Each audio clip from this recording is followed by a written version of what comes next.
Сроки предоставления сведений о доходах и расходах, запрет на оборот в Ингушетии бестабачной никотиносодержащей продукции в общей сложности более 30 законодательных инициатив сегодня обсудили на 76-м внеочередном заседании Народного собрания Ингушетии. Подробно о повестке дня расскажет Зелимхан Калоев. Внесение изменений в закон Республики Ингушетия о порядке организации и ведения регистра муниципальных нормативно-правовых актов разработан в связи с тем, что аппарат правительства указом главы Республики Ингушетия номер 164 от 12 сентября 2019 года упразднен в целях приведения в соответствие с республиканским законодательством. Только конкретика. Докладчики сменяют друг друга быстро. На повестке 23 законопроекта о внесении изменений. Это и о статусе депутата Народного собрания, о социальных гарантиях и административной ответственности за совершение отдельных правонарушений. Обсудили на заседании и республиканский бюджет на текущий год и плановый период 2021 и 2022 годов в первом чтении.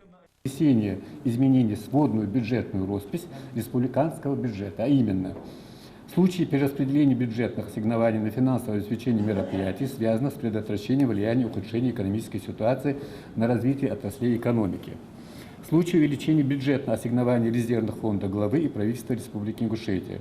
В случае перераспределения бюджетных ассигнований между видами источников финансирования дефицита бюджета и в случае получения дотаций из других бюджетов бюджетной системы Российской Федерации. Установление в 2020 году дополнительных случаев предоставления субсидий из республиканского бюджета, а именно субсидий юридическому лицу, в том числе бюджетному автономному учреждению, учредитель которого не является Республикой Ингушетия. Некоторые проекты, над которыми уже проделана тщательная работа и которые должны были пройти только второе чтение, принимаются сразу в третьем. Как, например, закон о запрете оборота на территории Ингушетии бестабачной никотиносодержащей продукции. То есть таким образом отныне снюсы и подобные им вещества продавать нельзя. Этот закон не противоречит ни федеральному закону, ни региональному закону, так как многие регионы у себя на территории России приняли такие законы. И этот закон нам очень нужен был.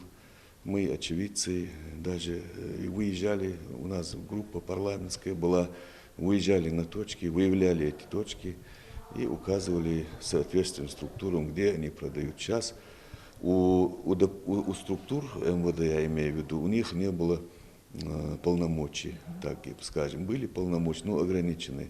Вот этот закон дает им полностью полномочия в соответствии с законом Российской Федерации и закрывать такие точки и, соответственно, возбуждать, если нужно, и уголовные дела, и административные дела. В первом чтении депутаты рассмотрели проект закона, позволяющий продлить сроки предоставления сведений о доходах и расходах, об имуществе и обязательствах имущественного характера за отчетный период с 1 января по 31 декабря прошлого года. Согласно указу, сведения о доходах, расходах, об имуществе и обязательств имущественного характера за указанный период представляется до 1 августа 2020 года включительно.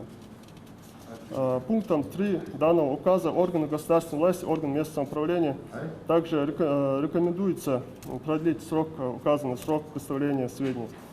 В этой связи нами разработан и внесен на рассмотрение соответствующий проект закона, который предусматривает продление срока представления сведений о доходах ряда категорий лиц, замещающих государственные должности, то есть лиц, замещающих муниципальные должности в 2019 году. Об исполнении бюджета территориального фонда ОМС Ингушетии за прошлый год рассказал директор территориального фонда обязательного медицинского страхования Ингушетии Магомед Зейтов. В целом в 2019 году доходная часть бюджета территориального фонда обязательного медицинского страхования Республики Ингушетия исполнена в сумме 5 миллиардов 383 миллиона 103 тысячи рублей. В разрезе доходов сложилось следующее выполнение плана: денежное взыскание штрафа за нарушение законодательства Российской Федерации, государственных бюджетных фондов и о конкретных видах обязательного социального страхования бюджетного законодательства запланировано в разрезе 314 тысяч рублей. Фактическое поступление составило 252 тысячи рублей.